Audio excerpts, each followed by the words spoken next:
Ladies and gentlemen, I'm so honored to introduce my friend and mentor, Derral Eves, who came here to Poland for some private goals, but also has some time to share his knowledge, and he knows a lot. When I met Derral first time in 2015 during VidCon, I was sure I know everything about YouTube, and Derral told me I know nothing. And the more I know Derral, the less I know.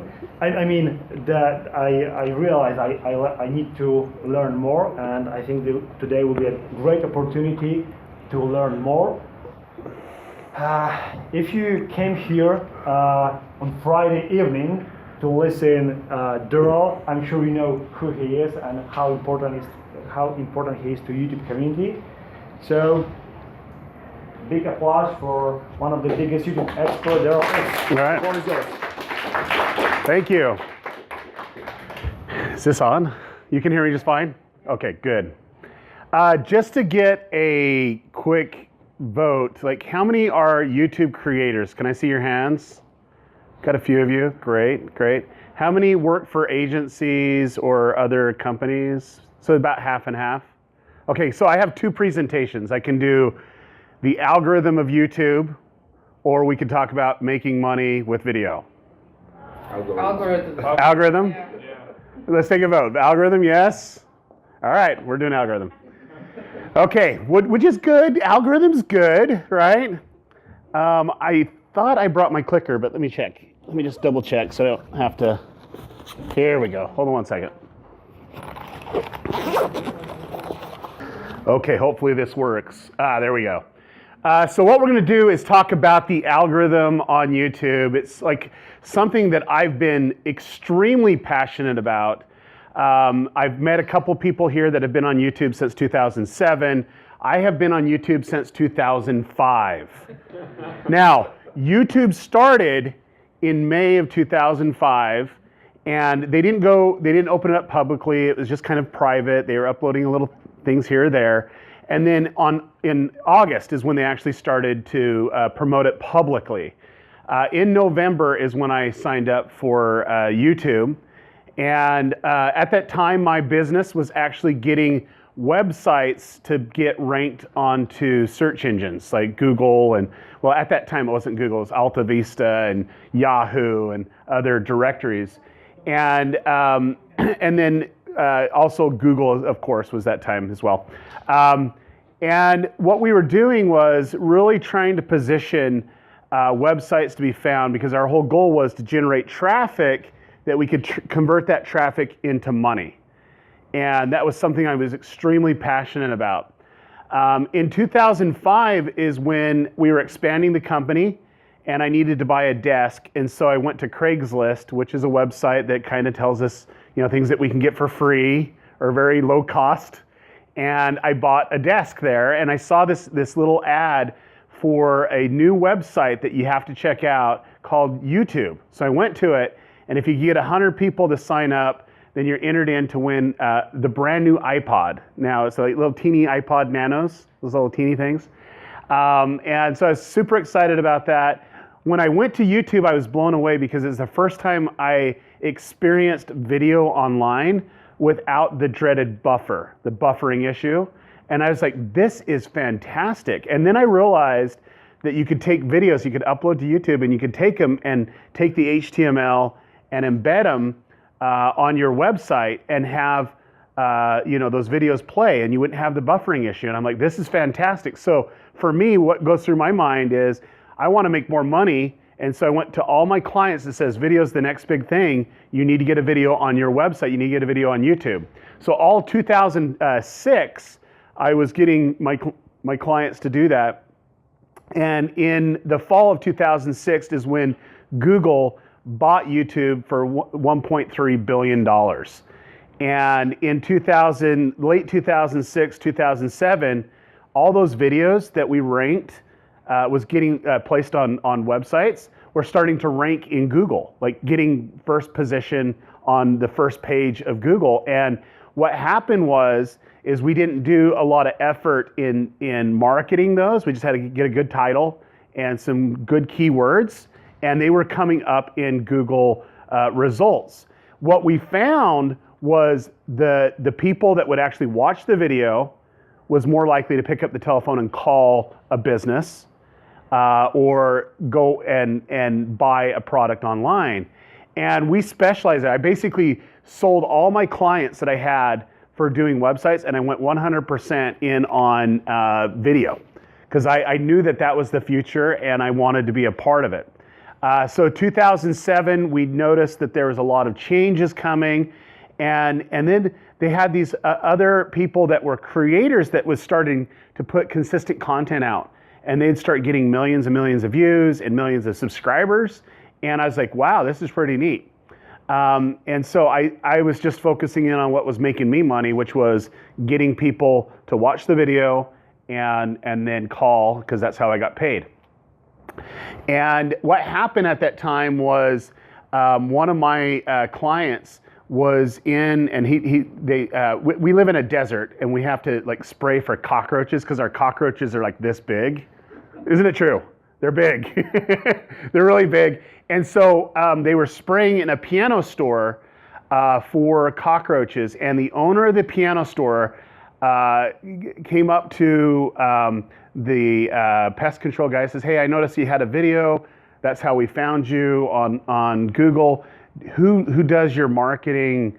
You know, who does your website stuff and so on and so forth? He says, well, you have to use Derral. That's who we've been using, and our business exploded since then. So I get a phone call from this owner of the piano store, and I went in and talked to him, and I was asking him what he was trying to do. And he was trying to sell these big old beautiful grand pianos, really expensive pianos online by making beautiful music videos that he posted on YouTube. And he was spending a lot of money in doing that. Fast forward a little bit, just a little bit. Once they realized that their audience wasn't, when people were getting a whole bunch of views, that people around the world were actually seeing the video content, they decided to think, well, maybe we need to start putting out more videos because we can make money that way and we can sell music and so on. And we worked together, and in 18 months, they went from a channel that didn't even exist to having 1.8 million subscribers and over 200 million video views. Now they travel the world, and they perform in arenas like this one right here and sell them out. It's the Piano Guys, if you ever heard of the Piano Guys. And at that moment is when I realized that there's a true power at YouTube, and there's a true opportunity, which is this. It's like, yeah, we can get people to watch videos and laugh and cry and do a little bit, but if we can actually grow an audience, and that audience can bring in more money continually, not only from YouTube, from other things from there. And so I focused 100% on doing audience development. So since then, I've gotten 28 billion video views and 16 gold play buttons. That means there's 16 channels. We started from nothing and got them over 1 million subscribers, million active subscribers. And then we're doing quite a bit on Facebook now because Facebook's really interesting. We have about 11 billion video views there. And so it's been a fun journey. And for me, you might have seen this commercial before. Have you guys seen this one?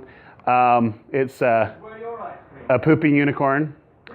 So that video right there, I was a producer, executive producer with Jeffrey Harmon, who's actually here today. We're actually going to a wedding tomorrow, but we were the executive producers for that. That video did $45 million in sales, and basically we utilized a lot of different strategies with ad buying and so on, but video is where it's at, and so it's a really fun thing. And when I talk to a lot of people feel like, okay, this is YouTube right here, right? You know, who's seen this?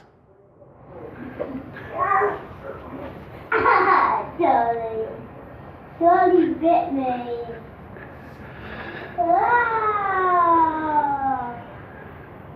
Okay, you put your finger in his mouth.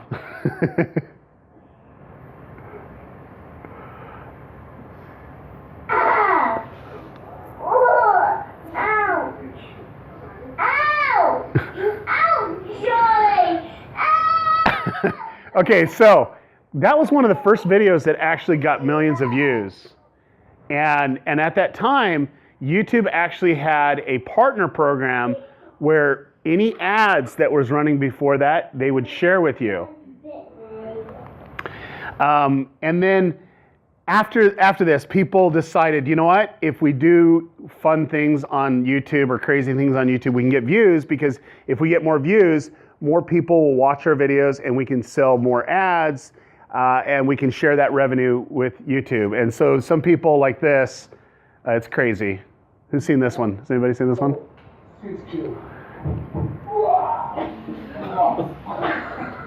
Ow. That definitely hurts.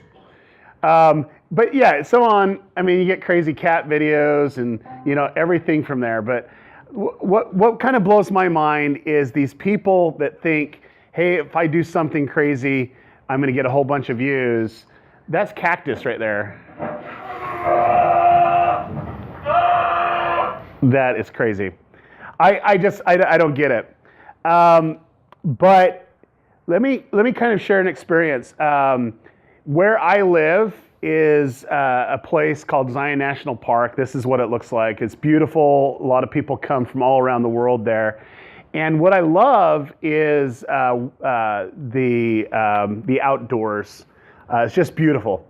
And I want to show you an example, and I think a lot of you here that are in media or with companies really need to look at this example at what and where video is going. And I know that there's been some great success stories here in Poland. I've been able to follow a lot of those.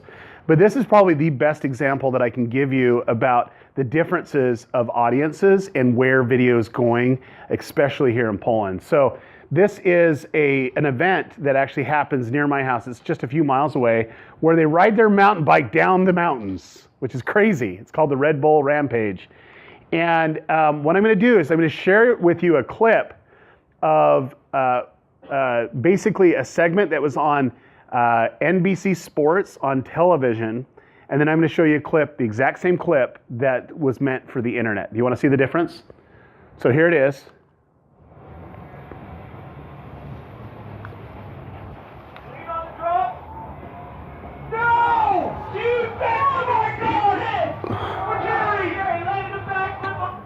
Now that was pretty amazing. He did a backflip for 72 feet. I mean, it's just completely amazing. Now the difference was this video was viewed 300,000 times plus, had a lot of shares because he did something super remarkable. Now a lot of people in marketing and a lot of people with agencies and traditional media think, okay, that was amazing. We have some amazing content.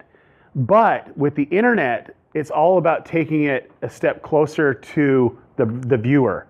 The more that you can suck the viewer in, and this is the reason why I got a lot of views. It's like understanding that component is once you have the viewer as your audience, that they're totally engaged, then that's when magic happens. So we're gonna watch the exact same video and see this. So the guy has strapped a GoPro to him, and check this out.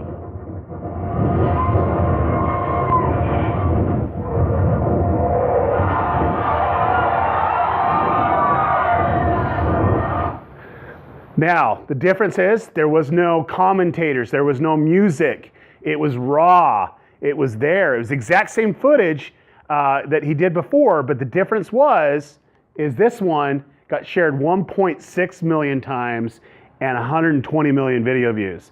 And can you see the difference between the two? And I'm here to tell you, I meet a lot with brands, I meet a lot with creators, I meet with a lot with agencies. Creators get it. And brands and agencies sometimes don't get it because of the share factor. They think, oh, this is good content because we're doing exactly what I want. But the difference is when you can get a creator that can create something like this, then it's like, oh, wow, what can he do for us, or he or she can do for us there. So, okay. So let's just jump right into the algorithm. And YouTube made a huge change in their partner program. Now what the YouTube partner program is you can become a YouTube partner if you qualify, And before it was like 10,000 views and you submit an application and then they would basically approve you. Now, they've changed this because of some of the things that are happening on YouTube, where you have to have 4,000 watched hours on your channel and have 1,000 subscribers. And then two, what's really important, just because you have that doesn't mean that you're going to be a partner with YouTube. To be a partner with YouTube, you have to go through the review process. So someone's going to go through your channel to make sure that it meets the guidelines and criteria that YouTube has, and then you can become a YouTube partner. So let's just jump right into the algorithm. Now, this is where I really want to geek out, because I think a lot of you as agencies and businesses can really succeed, and also creators. But YouTube is built on machine learning. You've heard the word algorithm, YouTube algorithm. Well, that's not necessarily the case. Like, there's algorithms on YouTube, and there's certain functions that YouTube does, and the whole purpose behind it is basically a machine is trying to learn and predict something. What they're trying to do is figure out what's the best video for you and for you and for you, because all three of you are not going to want to watch the same thing. And so the whole goal of YouTube is to predict what you would like to watch next. Now, I can tell you is they are getting really good with this predictive model, because I'm able to see the analytics of all the channels. It just keeps on going up and up and up, and watch time goes up. So the number one thing that YouTube wants is more watch time, for people to come onto YouTube and to stay on YouTube longer. So come back frequently, if that's every day or a couple times a day, but to stay longer on YouTube. So that's what they're looking for. Now, the machine learning is built by programmers, but the machine goes out and does things, and then it's course corrected by programmers saying, oh, this doesn't necessarily get the outcome that we want, so we're going to change this area here. And so just to give you an idea of how many updates, this comes from YouTube specifically, but there has been 200 updates to YouTube just this last year. And so all of last year is 200 updates. Now, you might not think that that's a lot of updates, or you might think that that's a lot of updates. But what they do next is really surprising. So they actually have over 2,000 experiments that are happening on YouTube that are going. And that happens all the time. And so what happens is they experiment. Okay, we want to know, can we increase watch time if we do this? Can we improve efficiency of the system and getting people more engaged if we do this? And those little experiments are out there, and it's all tried to bring watch time up. Because if YouTube makes more watch time, or it has more watch time, they make more money. That's basically where it's at, and creators can make more money that way as well. And so those 2,000 experiments happen a lot.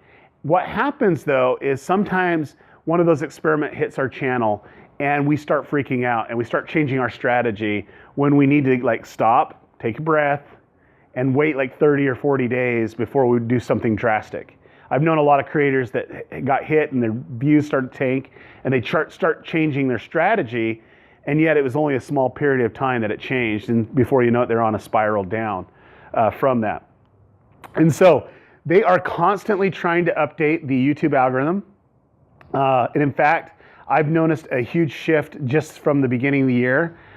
There's another date that will be a big algorithm shift date that they've announced. Not necessarily, they're just going to roll out a lot of new updates, which is February 22nd, because that's when the new partner program comes in, and there's going to be some things there, and it's going to be interesting to watch. But let me kind of explain how YouTube works. This is a really, really important thing, especially for those individuals that really would like to grow a channel or channels. This is something that you need to understand. YouTube looks at the data of one video, and the data that they look at is quite vast.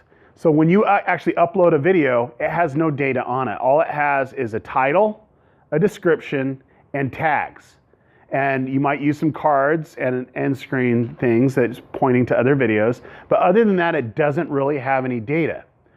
What it does next is it gathers the data. And what it does is it sees the first thing is click through. So it's going to be served out to some of your subscribers. If you have no subscribers, it goes into some suggestion. And if you have subscribers, it's going to go in suggestions for some of your videos. And it's going to see in a short amount of time how many people are actually seeing what the title and thumbnail is, and that people are clicking on it and watching it. And so they have a lot of things. And so the new algorithm favors your video, and what it does is it goes around and tries to find related videos. Like it literally tries to look to see what's related out there on your library first, which is your channel, and then similar channels that are out there trying to find related content. So like, let's just give an example of something that would happen here in Poland. So Karol, help me out here. What's like a popular thing that would happen generally during this time in Poland? Right now in Poland? Yes. Not controversial things. Whatever, it doesn't matter. Right now, history eggs. Easter eggs? History. Oh, I thought you said Easter eggs. History, okay. So basically what you would do is if you had a specific video and there's something that always happens every year at the same time, what it's going to look for is your related video, which is you might have done a video exactly at the same time last year, and because it's a holiday or a specific topic, or it's just the way it is during this time, and it's going to show that video in the related section either on mobile or desktop. And the closer, this is really important, the closer that it is in the meta information in the beginning, the better, because if your title and descriptions and tags are similar because it's similar content, the first place that it's going to go out to is your subscribers and also your own videos as suggested videos to see. Now, based on what happens next, based on the demographic of where people are coming into, similar content, viewing behavior, crossovers, there's a lot of things that happen, but I think the big thing is this, is how many people actually hit play and how long do they watch it for? And what do they do next? Do they leave YouTube?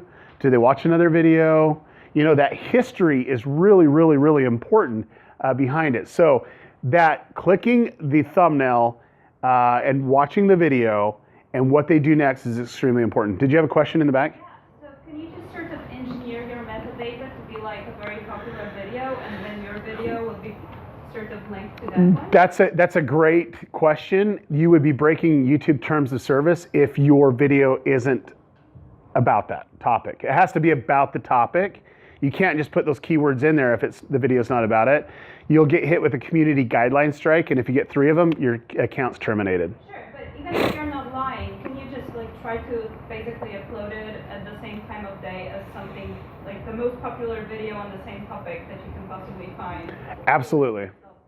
Absolutely. If you're creating content that way, absolutely. Because what you're doing is you're taking a trend that's happening and you're piggybacking on that trend where you're actually putting out content either as a reaction or you're talking about the same topic or whatever it may be. But yes, you can do that exactly, that exact method. And I've seen channels explode over it. There was a couple, we'll kind of show this example in a little bit, but 2 brothers that started YouTube this time last year, had 0 subscribers. They're now up to 2 million subscribers, and that's exactly what they did. They looked for trending things. So it was first fidget spinners, then it was Nerf guns, Legos, and box forts. It's like making a fort out of cardboard box. It works for them. Okay, so geographic means where in the world that they're watching. So if you have a segment that's watching in a specific country, then it's going to serve out more to that specific country. Also, the similar content we talked about, viewing behavior. So my viewing behavior is different than everybody else's in here. And I would be pretty bold to say, and I think I'm accurate, is there's nobody that has similar viewing behavior in here because we watch different content. We might have the same subscribers and we look at the same content creators, but the way that we watch things might be different.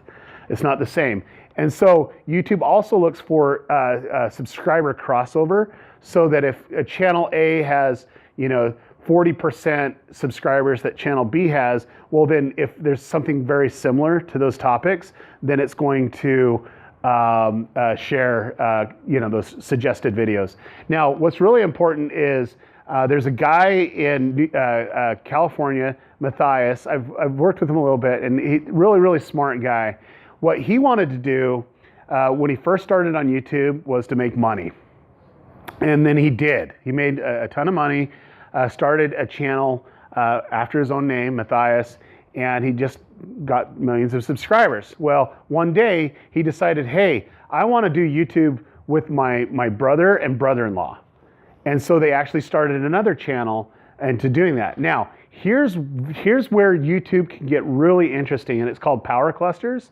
But YouTube is looking for similar content, and the way that has growth right now is when content is similar and you find a way to share back and forth. So they actually started Team Edge, and then after a while they started another one called Battle Universe, and then another one, Good Game, and then Hi-Fi Studios. And before you know it, they had 6, it only shows 5 here, but they have 6 channels. And what they do is they do similar type of content, and they have similar types of audiences. So they're like, hey, go check this out, Battle Universe, it's over here now. And so they're pushing traffic over to this channel and traffic over to that channel. And before you know it, they're getting over 200 million video views a month. And equated in dollars, it's a lot of money.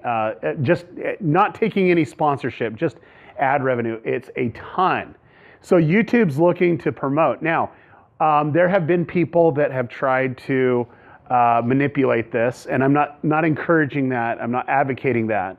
But you look at Jake Paul and his brother, and what their little community, it's the exact same thing. They actually have similar videos. Jake Paul would react to Logan Paul, and the Logan Paul would react to Jake Paul, and then they'd have some other things. But basically they're just pushing traffic back and forth, and they're the fastest growing channels that ever happen on YouTube. Both of them have over 10, 15 billion or million subscribers. Okay. So I think that the key for this, and this is something that everyone really needs to work on, is if your thumbnail of your video is not clickable, then you will be penalized 100% by YouTube until you get people watching it. And so what I would do if I was a creator or brand, and we did this with the Squatty Potty campaign and other campaigns I work on, we test hundreds of different thumbnails to see which one converts the highest, which one's the most clickable. And it's really important, because that basically creates something that is what YouTube's looking at, that you're starting a video and creating traffic, and you're getting specific data that it's looking for. Because ultimately, at the end of the day, as soon as YouTube gets its data, it disregards your title, your description, and your tags. Carol? Could you explain how you test these campaigns? Yeah, absolutely. So YouTube, if you have a YouTube partner, there is a specific beta that you can do an A/B test on your thumbnails. I've had it with 6 clients now. They're very stingy of making it available for everyone. But I have a sneaking suspicion that it's coming out for everyone on a certain threshold this year. And it's trying to help to be better, like to really improve your thumbnail so you can actually do some testing on it. There's another tool called TubeBuddy, and you can go to tubebuddy.com/go, and there's an A/B test on that. When I'm doing a marketing campaign, we 100% use Facebook ads, 100%. And the reason why is that's a very quick, easy, cheap way to get quick data instead of waiting for a long period of time before you're getting the data that you need on YouTube. And especially if it's a new video and you don't want to get it out there in front of people, it's kind of interesting there. So really getting tactics. So I have a YouTube channel, And I believe that some of the best thumbnails is from this group right here. And if you go to my YouTube channel, you go to youtube.com/Derral Eves, my name. You can search for this thing, Real Tactics to make your thumbnail clickable. There is a 50-minute presentation that I believe is some of the best presentations on making your thumbnails better. And you can watch that. I'm here to tell you that you can see the before and after and the thought process. This group right here, before they even pick up the camera, 2 weeks before they pick up the camera, they've already strategized on what type of thumbnails they want to create for the video. And that's why they have 200 million video views a month, is because of that type of engagement. So let's go ahead talk about how to leverage this velocity. So we talked about what YouTube wants, which is watch time, and we didn't talk about the number one traffic source. So a traffic source would be like, the search is a traffic source, or external website is a traffic source. The number one traffic source on YouTube is suggested video. So what we kind of explained here with all this stuff that's happening right here is the number one and the most watched, they can get more watch time, is when YouTube is predictively telling the viewer what to watch next. Now, I know this is painful because a lot of people want all their subscribers to see every video, but YouTube's tested it, and they're only going to send it out to a select, and if it meets certain guidelines, then it sends it out to more. And so it's kind of an interesting concept. Okay, let's talk about creative tactics leveraging the YouTube algorithm. This is one that everyone, I don't care if you're a business or a creator, an agency, you need to take note of this. The factor of leveraging the algorithm comes down to a couple key things. Velocity. How fast does things happen online? Karol and I were just talking about, on our drive here, about things that hit trending. And I can't believe that certain content is on trending. Well, the way that trending works is, yes, there's an aggregated way that people put videos from YouTube on trending. It just happens.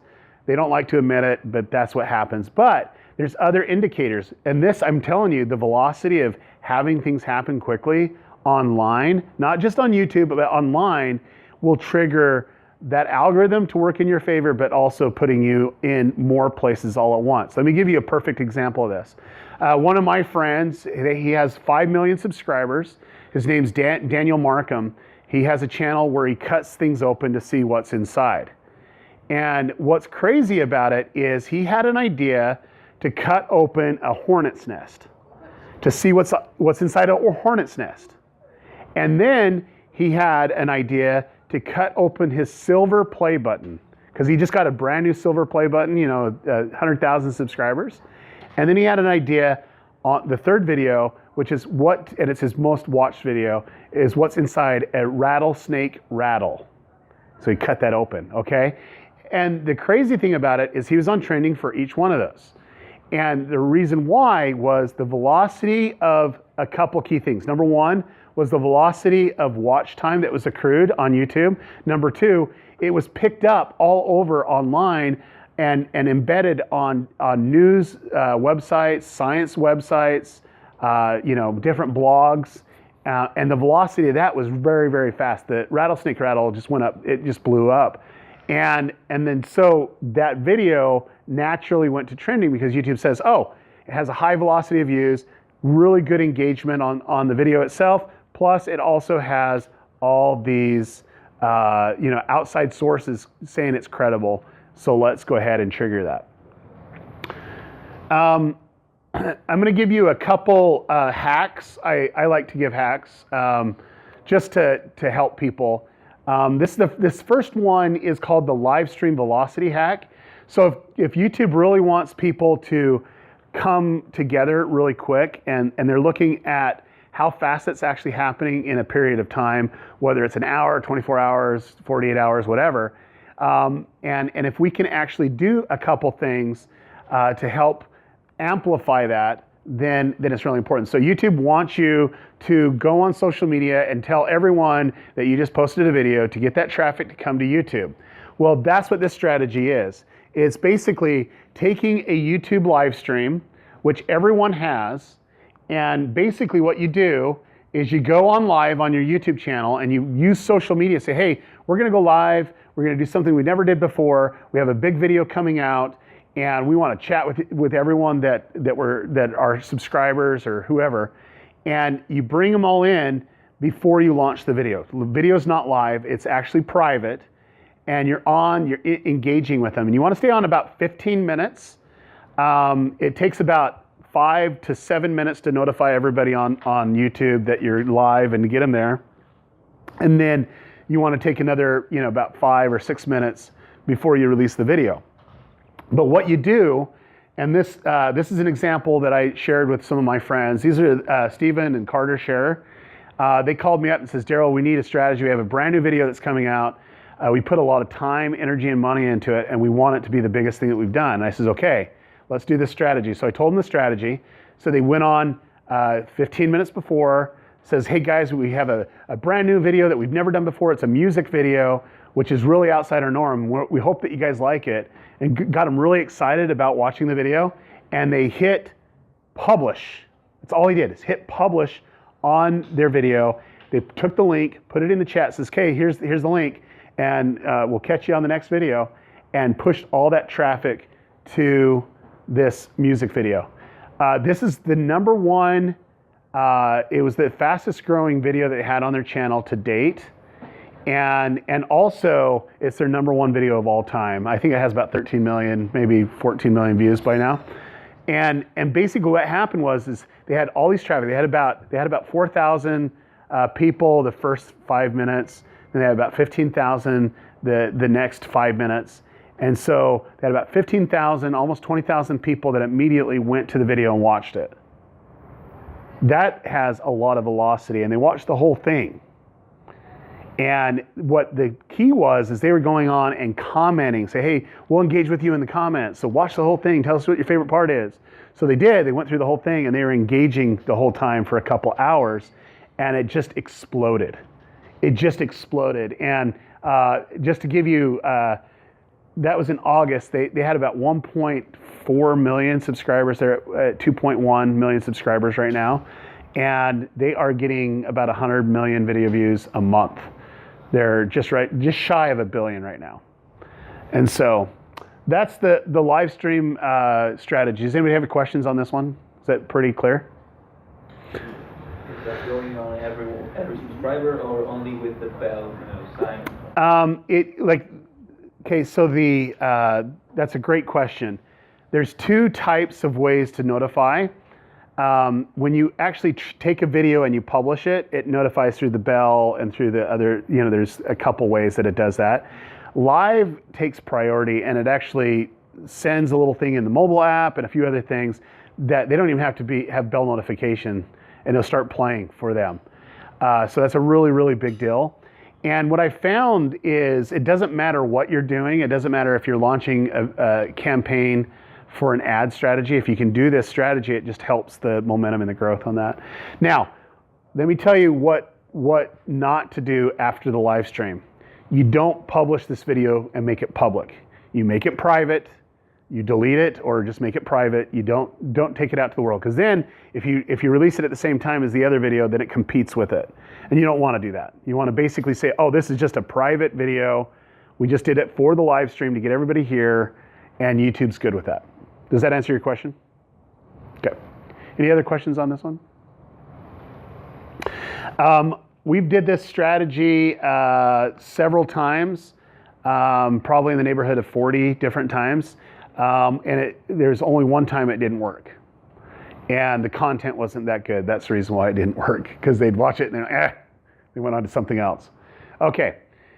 So you can see it's the most viewed video. Oh, it has 17 million views on that, I guess. Okay, so let's talk about this one. This one I'm actually really passionate about. I'm always trying to make money with video and trying unique ways to do that. And I have a client, and I shared this example a couple times, but this is like the thing that keeps on giving, which is the sales video on YouTube. Now, you've all seen sales videos say, hey, go buy this product, go do this, right? And you've seen it and it's kind of, eh. Well, we had a video come out and it was really popular worldwide. Who's seen this? It's Scott Sterling. Have you guys seen it? Let's watch it real quick, and I'm going to show you the strategy that we did about 5 months. It had been 5 months after this came out that made us a lot of money by doing just a simple technique of using the algorithm to push our video out. Okay? He looks a bit worse for wear, but ready for round 2. And Shaw takes a moment. Here he goes with the approach. Oh! Sterling with a fantastic dive. The ball flies straight through his hands, and once again strikes him straight in the schnoz. And let's see it again on the old instant replay. Oh, every excruciating detail captured in HD perfection. Clocked at 129 kilometers per hour. Sterling does not look well. 2 wonderful saves and 2 definite concussions. They may replace him at this point. It's not all he can. Yes, as his trainer takes him off the field like a mustard. Okay, so it goes on. It's about 5 minutes, about four and a half, and we got a lot of views on this one. People didn't know if it was real, if it was fake, trying to figure this thing out. And basically, what I wanted to do when I was meeting with the client, I says, let's sell some merchandise. This is gonna be a big deal. And they're like, we don't want to do that. That's not something we want to do. And so when this came out, we sold, because there's a lot of requests for merchandise, that we sold some stuff at Christmas, and we sold about $12,000 worth of stuff. But what we wanted to do is leverage the algorithm. That's what I wanted to do. So I convinced them to create a video that was selling the jersey for Scott Sterling to the people watching, but we wouldn't put any ad dollars behind it. We wouldn't make it an ad. It would be a sales video.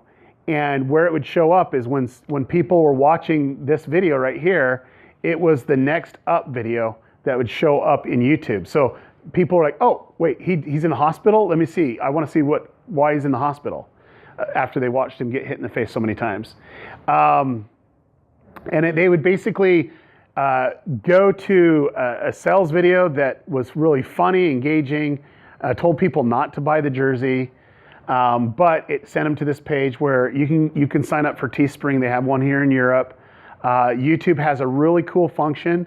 If you have a newer channel, I would encourage you, or like a bigger channel here in Poland, I would encourage you to reach out to YouTube. They have an ability to actually sell the t-shirt in the player without them leaving YouTube. They can just say, I want to buy that, which is really cool. And they can select their size. And we were some of the test subjects on it because we were a YouTube case study for this. But we sold a lot of t-shirts. This is my family right here.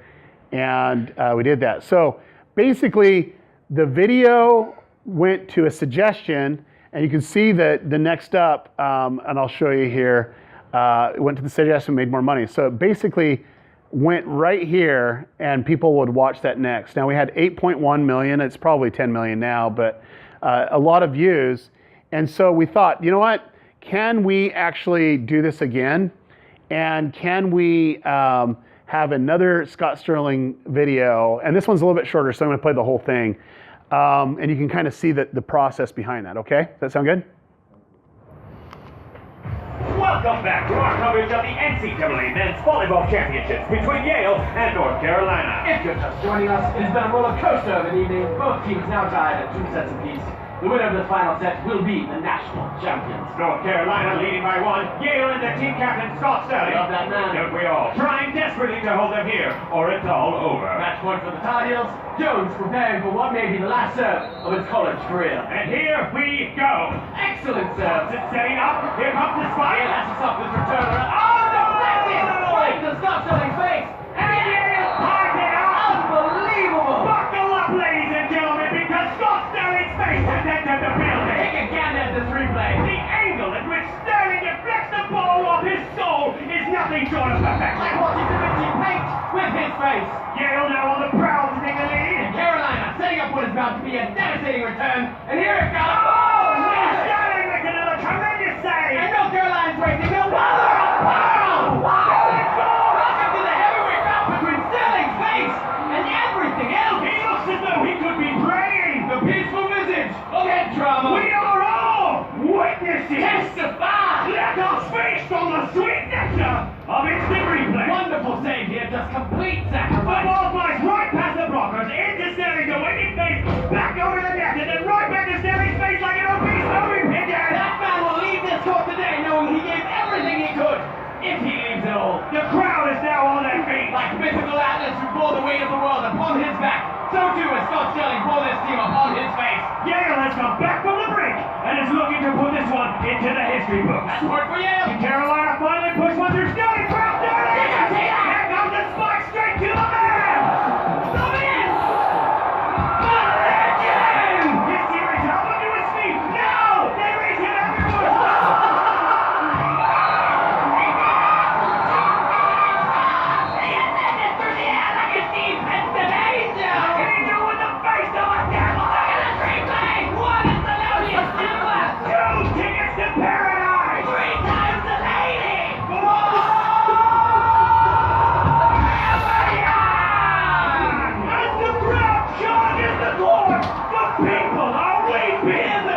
Okay, so between the two videos, we have about 300 million video views. And the first thing is can you replicate a viral success? And I truly believe you can do it every time if you have the right elements. Number two was, can we make money off a video that was very cheap to produce? And can we sell merchandise? Which basically we were using the strategy here where people would watch this, click on this, and then go and check out and buy.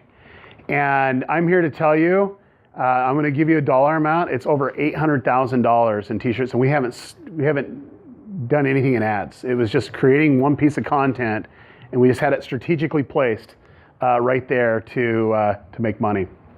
Okay, so this one right here is an indicator that YouTube looks at a lot. So watch time. Okay, do you have a question? Sorry, I just can't stop myself. Would it be too tedious to point out that Ivies don't actually play against the big state schools? So like Yale and North Carolina wouldn't play against each other? That's the funny thing about it, wouldn't it? So you never, I mean, it's just like people would come on, is that really, is it real? You know, that's kind of the component that we have for it. And coming out too, that one got picked up on Reddit. We were the first paid at Reddit within about an hour and a half, and we had about 12 million views just off of that. But that was the debate. Is that really real? You know, people couldn't figure that out, you know, because it's really well produced. Yeah, they're not. Okay, so increased watch time. YouTube looks at very specific things, and this right here, if you go into your analytics and you click on the overview, the number one thing that they want you to focus in on is watch time minutes, and it equates into hours. But every way that it sorts with watch time. What the goal would be is finding ways to increase your watch time. Now, a lot of people just believe that you make longer videos, and that's the answer. That's not the answer. I can tell you that right now. It's not the answer. Now, this is something that we all need to look for. This is one of my channels that I own, and my goal was to get a lot of watch time. This is over a 28-day period. Got a lot of watch time minutes, but the goal would be, can we increase watch time, and can we just do it just a second at a time or 10 seconds at a time? Is there a way to possibly do that? And so one of the ways is looking at your average view duration, and this strategy has evolved a little bit because YouTube got rid of this feature, but there's another way I'm going to explain how to do it. But basically, our average view duration is 3 minutes 56 seconds. So you can see on individual videos how long people stay on. You have the relative and the absolute retention on it. But this gives you the average view duration. This is kind of what my indicator I look for. And so what I used to do is go to your featured content, put that in your start time of when the featured content would come up, and it would pop up because we knew that people either had ADD or they lost interest. And so if I could get them watched another video, that would increase the watch time for my channel. So to do this now, basically I would take this indicator right here, and there's a tool that I use called TubeBuddy that I love. You can go there, tubebuddy.com/go. It is a paid plugin, but it saves me literally hundreds of hours a month because of this strategy alone. And what I'm able to do is if I have a library of 1,000 videos, I can make sure that one of the cards on those 1,000 videos triggers at this time, and I can adjust it. As it goes up, I can adjust it 5 seconds. So what I do is I go back 5 seconds before the average view duration. So I'll go at 3:51, and that's when my card will pop up suggesting another video. And it's really important that that you move it, that it's kind of a thing that's always going. So you'll notice in the next 28 days that your average view duration is higher. Then that's when I go in TubeBuddy and I can literally select that card and replace all 1,000 places that it's in to hit at that one specific time. Now, if the video is not longer than 3 minutes, 56 seconds, then it's not gonna put the card down, but it will on anything that's longer than that. Does that make sense? I'm here to tell you that by doing this alone, you can get these spikes. And what we're trying to do is to get them to go up, because once you can give YouTube more data on what people are watching, you can actually do this. And this is what I love about this, and I love about their algorithm is if you can help the viewer decide what to watch next, and you say this is the best video for them to watch next, and this is going to be really good, then you can literally own the whole suggestion. So if you go to Studio C, that Scott Sterling one, and you type in and watch one video Studio C, you'll notice that all the selection, almost all of them, if not all 20 of them, are from that specific client. And so that's something we're able to do. But with this strategy, you're able to get and say, okay, this is the video that's really good, and I want it to trigger. And if people will click on this, it will be higher. And what you're doing is creating a relationship between videos that YouTube says, oh, this video is kind of going up in popularity. There's a lot of traffic that's coming to it off this channel. Let's serve it up more and suggest it out more. And that's where the increased watch time comes from. And that's the next thing is the end screen and card velocity push. What I like to do is when I have a brand new video that I put a lot of time, energy, and money in, that's different than other videos, I will replace that one card. Like if I have 100 videos or 1,000 videos, that one of those cards will go to that new video. And so they're seeing it immediately. And then at the end screen, I can change out, with TubeBuddy, I can change it out, where the end screen video that it's actually promoting is that one video. And so what I usually do is do it for 12 to 48 hours, depending on the metrics I'm looking for. And I try to get as much traffic as I possibly can to really kick YouTube up to really say, oh, we need to suggest this out to others. And so you can do that with the end screen and the other one. So this is the tool that you can get from TubeBuddy. And it's really nice. I love it because you can do everything. You can update, do it in bulk, and go from there.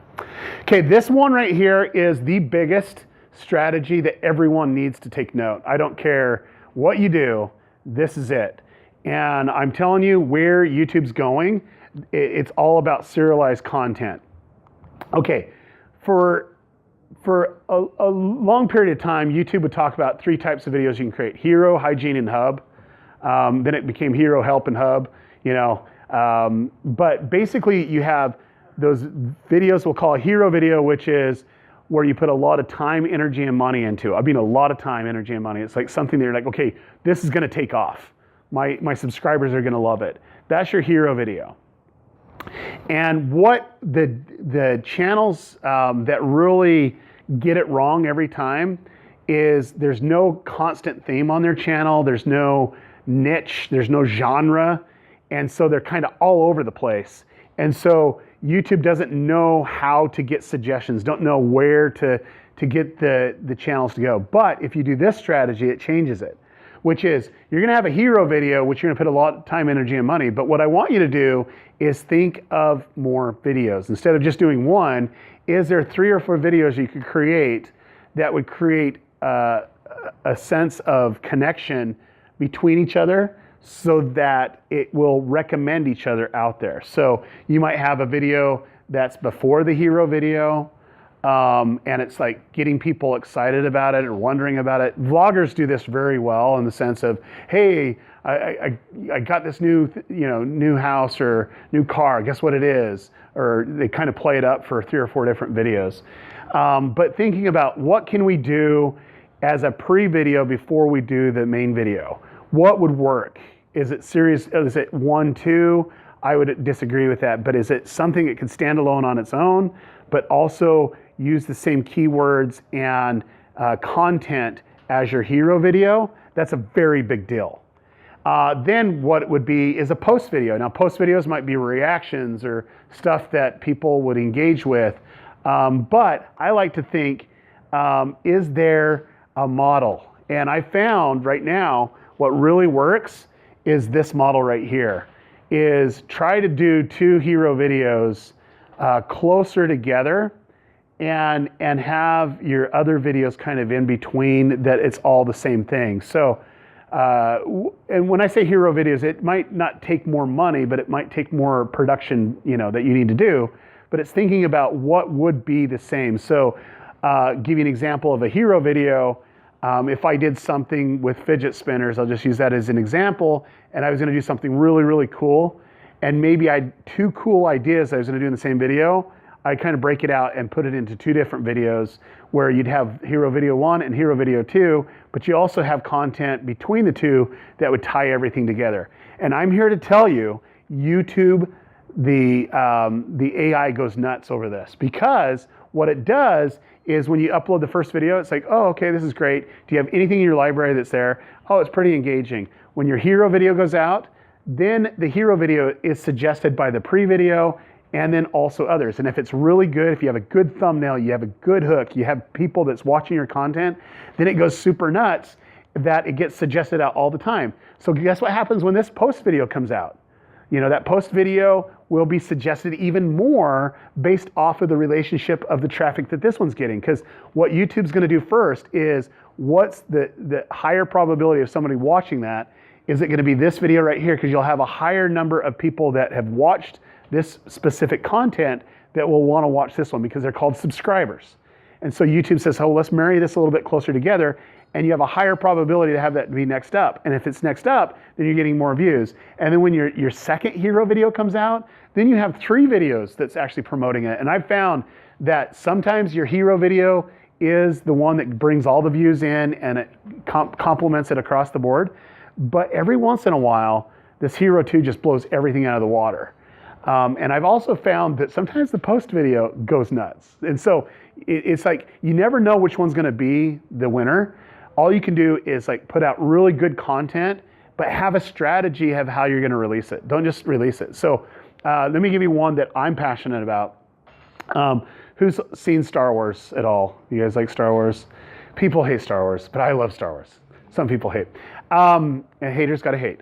But I love Star Wars, and I'm here to tell you, you can, like if you had a specific genre, like you did action movies or whatever, you could do like a 4-part Star Wars series that's on your channel that would just go nuts. It'd be trending, you get the trending stuff, but also you get your own suggestion from there. And if it's really well done and you can engage with it, it's even a step further. So that's where it can go nuts. Now, I can tell you right now, the biggest channels on YouTube are using this because they use this strategy of doing multiple videos.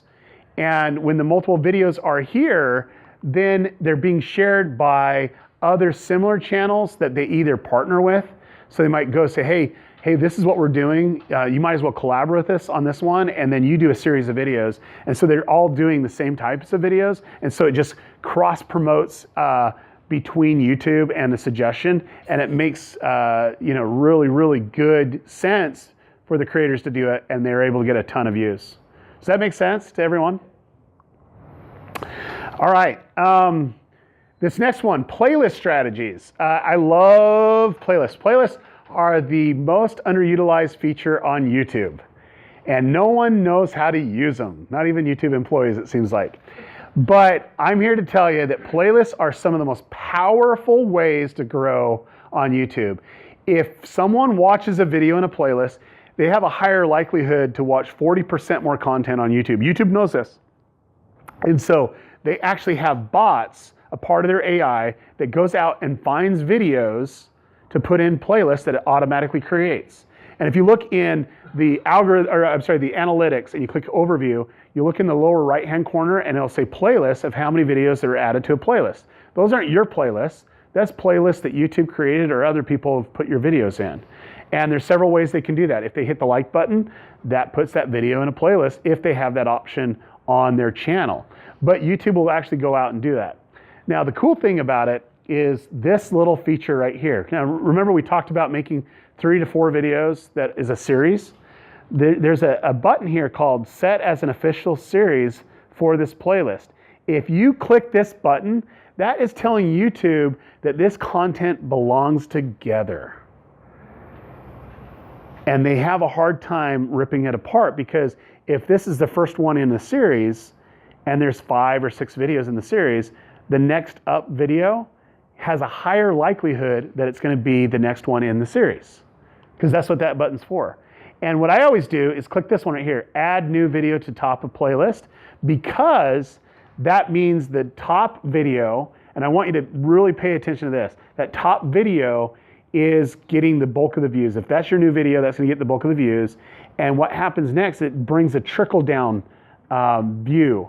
So it goes to the next one line and it does the next one. And so basically you're creating all this content, all this history between videos that YouTube's able to see, and you're able to get that right from a playlist.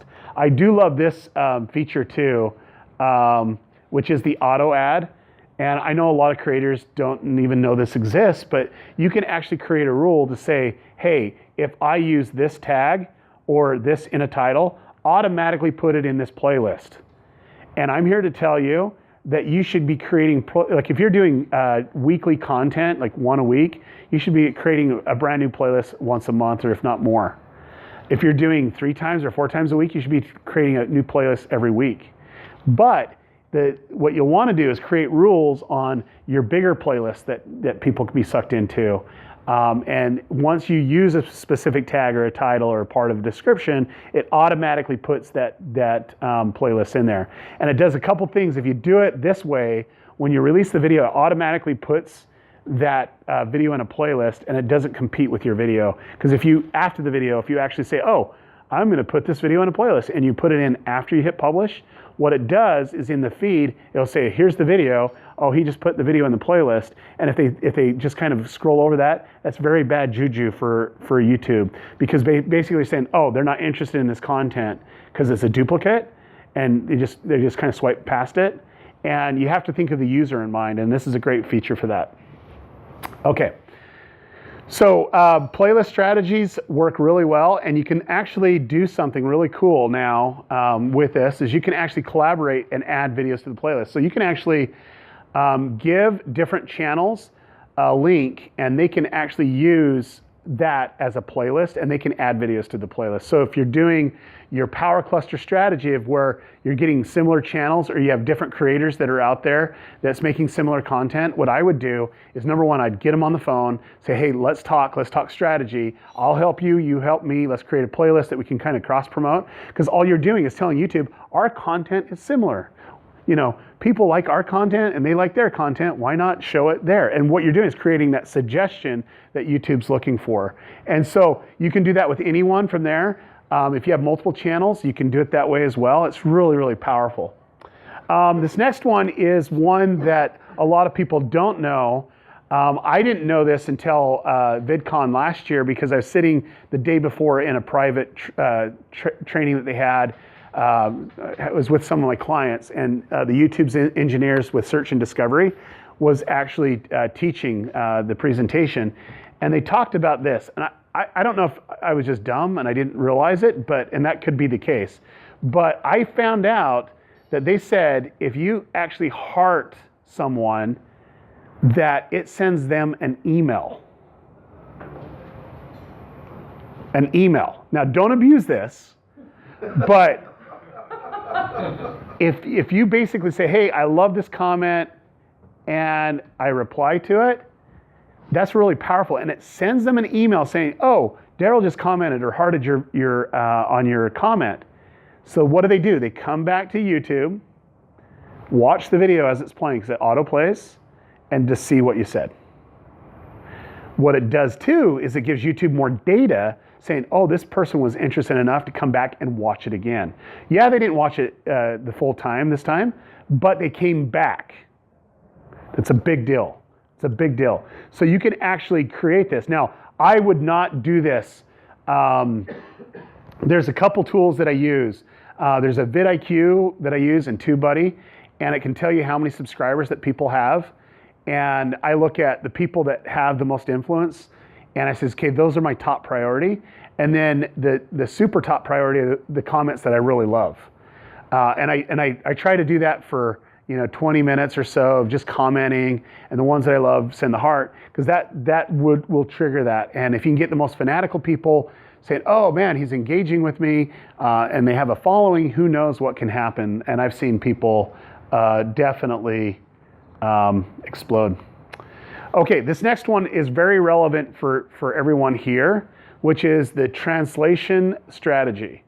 I have found that when you create video content, YouTube basically will put you in a specific region. If you have a higher region here in Poland that watches your videos, and say, okay, since it's in Polish, let's just feed it to the people that speak Polish. The next thing that they look at is it closed captioned, which they're doing auto closed caption, but if you close caption, that's a big deal because there's some auto translating things that you can put in there.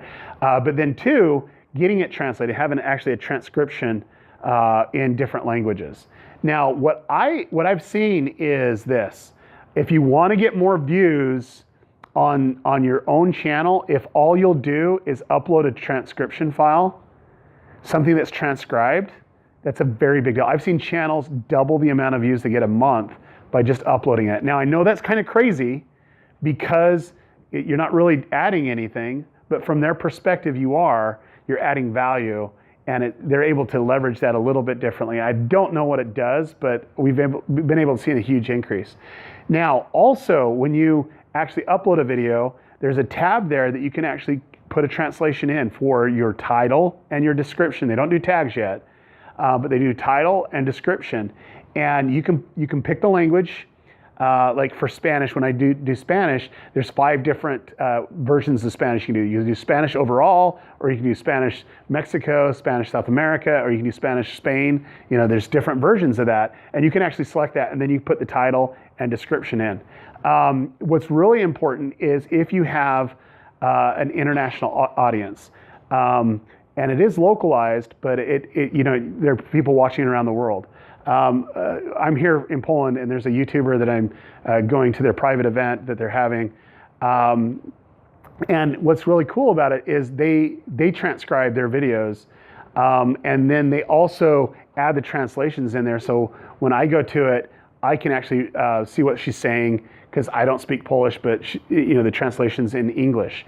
And so it knows that, and it serves it out to more people. And I can guarantee you this strategy, if you're looking for more of a globalized audience, especially if you're a brand, the more that you can give detail to YouTube, it'll promote you out a lot more. Okay, any questions? Okay, way in the back. Yale will never, ever play North Carolina. Do you have any insight into YouTube demonetizing political content lately? I do, yeah. So YouTube's in a very interesting position right now. The advertisers are very concerned with certain content and of having their ads being served there. And so they're taking a harder stance on that. Right now, there are certain keywords that are being used in the title and tags that create a flag to have them automatically demonetized. What I have found, this is really weird, but I've done this, but if it flags and says, oh, you need to have a manual review, I don't click the link for a manual review. What I do is I change my title and tags and save it, and I'm able to identify which tags going from there. So I'm here to tell you anything terrorist driven. But No, I know. What I'm getting at though is if it's terrorist driven, you're never going to monetize. They'll never do that. But that type of content, you're okay. It's just knowing which keywords they're setting it off. And it's something that they are trying to fix because that type of news is relevant and it's not damaging in that sense. You know what I'm saying? But they are definitely taking a more active stance on that, not only with news content, but commentary and other channels as well. So, yeah. You said that in a case of big channels, you can contact with YouTube and ask for this option to buy something. Do you have a partner manager that you work with? No, but I'm asking for a client. Yeah. So if they have they have to have a partner manager at YouTube, so that they have to be big enough that YouTube gives them a rep to work with issues. They can actually submit that application internally. Okay. How big this channel? I've seen it as small as less than 100,000 subscribers. It's just it really depends on the region, and it really depends on your YouTube rep if they'll get it or not. So, and what they do is they open up beta. And if it's available for your area and a few other things, then it works. Because I didn't see this option in Poland ever.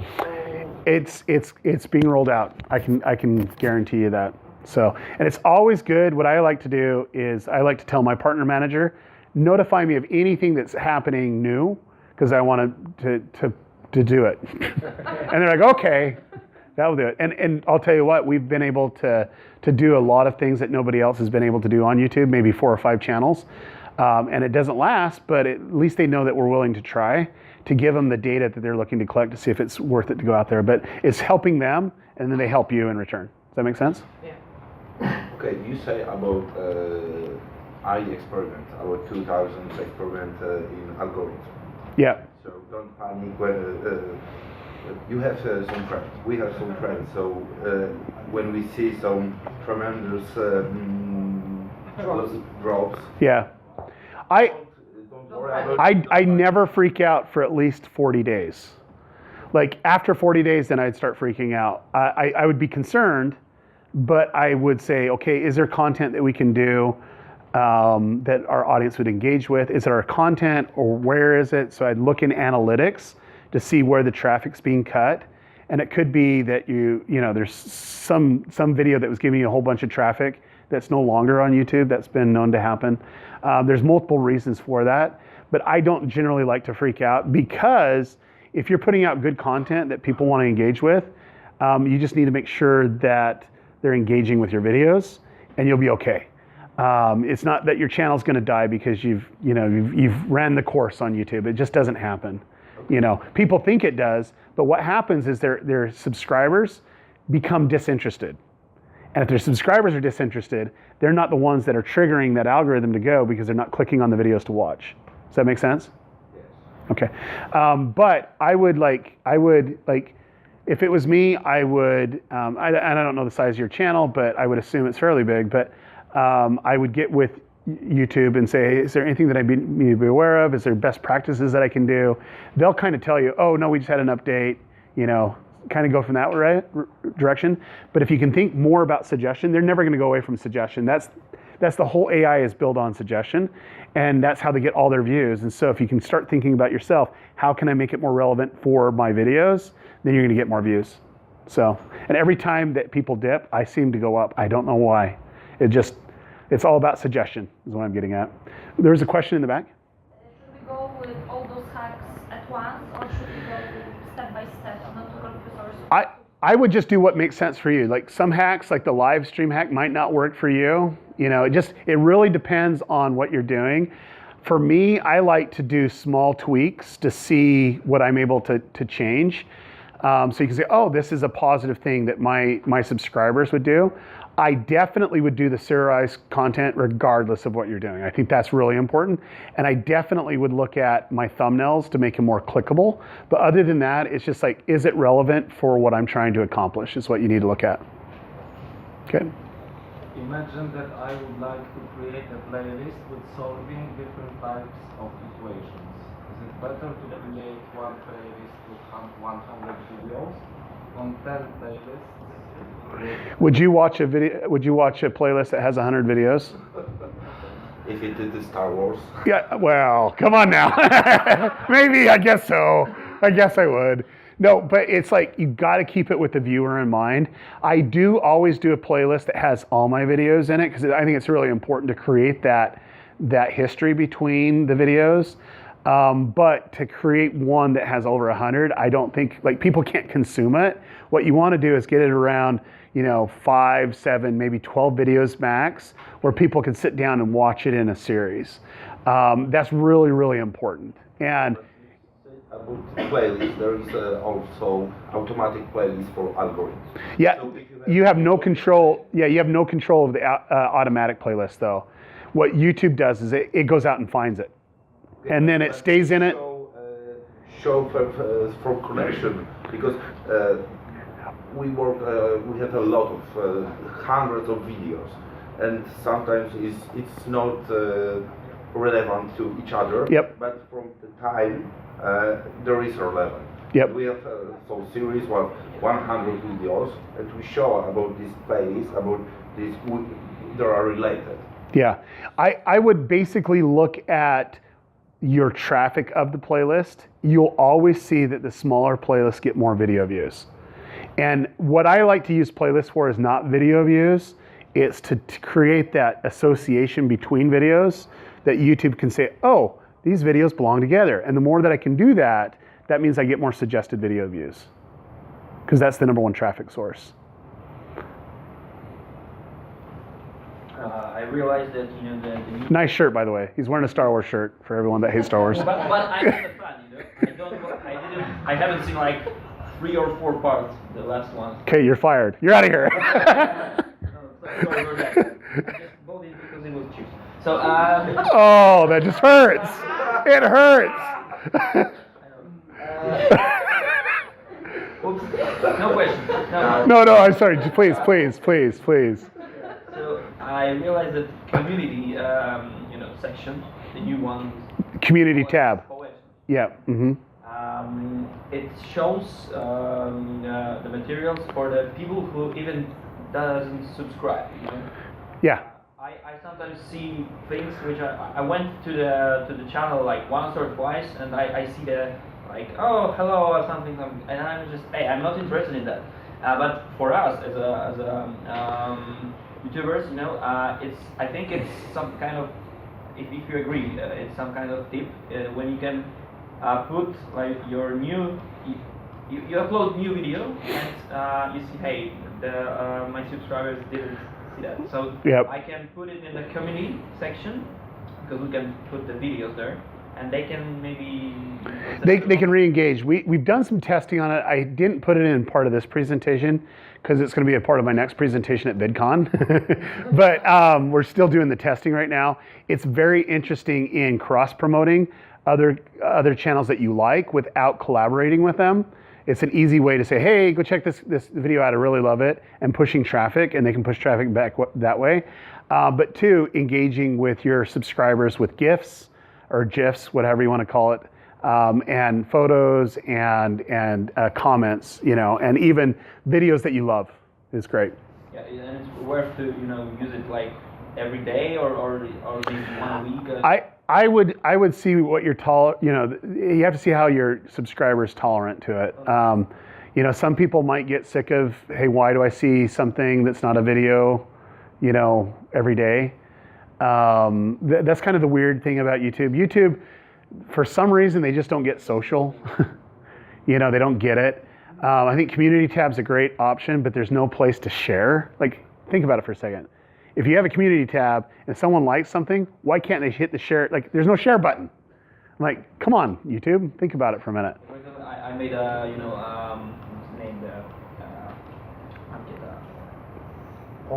poll, Yeah, polls are powerful. Yeah, this is powerful, and Yeah. because for example, I made a like which party we should do next. Yep. And then I saw that it's very powerful, but you can share it. It's like I want to put it, for example, on Facebook or something, and it's not option. So Yeah, this it'll be very interesting. It'll be very interesting how it evolves, but it's very, very exciting. But I would do it and see what your engagement is. There's tools now that you can see the analytics between that. But I don't like to over spam people because that gets them disconnected from watching my content if you're always just hitting them with other stuff that they're not really caring about. Any other questions? Okay, right here. What about YouTube Reels, the stories Uh-huh. that they are announcing? Do you know something about it? Yeah, I do. We've been testing with it for a while.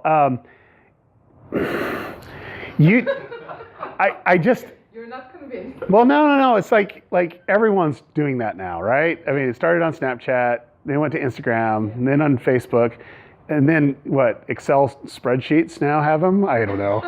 It's pretty bad. But YouTube is like they've had a hard time with live and getting that engagement. This might be a natural fit. It's too early to tell, but it seems like it'd be a fit for they can say, hey, just a quick dip that they can say, hey guys, you got a good video coming out. You got to see it tomorrow, and they can kind of check in. They'll be very interesting to see. I just don't know how it's going to be received by the community because it is different. The same with the community tab. It's just different than what we're used to. And so there might be some issues of adoption. It might be cool for a month and then dumb a month, 2 months later. So you had a question in the back? No, yes. There's a kind of war between videos on Facebook and YouTube. Yes. And are there any strategies, or do you know? And Yeah, upload videos to Facebook and upload videos to YouTube. To post the same videos on both platforms? I always like to change the aspect ratio on Facebook so that it's a full mobile swipe. So it's a 4:3 ratio. I know for content creators, they drive them nuts, but it works really, really, really well. And then I like to do a meme style where I grab their attention, then it disappears after 5-7 seconds, where I have something saying at the top and at the bottom saying, hey, this video is so funny that it made me laugh, or whatever it may be. But then it shows the video and then it takes the full screen from there. I would do, when you're creating content, say, look, let's do a YouTube version and let's do a Facebook version. I'm here to tell you that your audiences are not in the same place. I don't care what people say. They just don't consume content differently. It's like on Facebook, it's an easy share. Like they hit the share button and it's going out there. And that's probably more important now than ever before, just because of the new algorithm changes on Facebook. On YouTube, it's all about the long tail strategy. It's all about, hey, what was that funny video on Facebook? Oh, I can't find it. Let's go to YouTube. I'll bet you it's on there. That's basically where they're engaging with it. But 2 years ago, I would have said, no, YouTube's gonna, clean house. But for certain types of videos, Facebook just dominates. It just dominates. And when people say, should I do it on YouTube? I'm like, what type of content you're creating? And if their content is geared towards a female within a certain range, then it says, you might want to be on Instagram, or you might be one on Facebook. It might not be good to go on YouTube. And they're like, well, you can make money on YouTube and the partner program. Well, no, you can make money through sponsorship and brand deals and brand integrations through these other avenues too. And it's just about being creative and creating an audience that people want to engage with. So if you have a specific audience, it's like I have a client, this is no exaggeration, had 0 videos on Facebook, 0 videos on YouTube, got someone to pay them $1 million to make content to put on Facebook. So they put content on Facebook. That's it. They had a brand deal before they even had a video. It's like helping a company have the vision and then, having some credibility or even an audience around it. So I think you just be creative. And I've seen, we actually did a project in December. This is no exaggeration. We put it up December 1st. And by the end of December, we raised $15 million of people contributing that pledged. And then 2, we had, right under 20 million video views. And we grew a Facebook page without even promoting it to 40,000 likes. We didn't even really do anything. And so I would just look at the options and see where your audience is at. I love YouTube, but it's not the only solution. It's not the only answer. So I don't know if that's what you wanted to hear, but that's my truth. Okay, anything else? All right, before I go, I would like to take a picture. Is that cool? Can we do that? And I'm going to stick around. If you have individual questions, you can just kind of ask me a question or whatever. I'll be here for a minute or two. And let's take the picture first. And thank you so much. Appreciate it.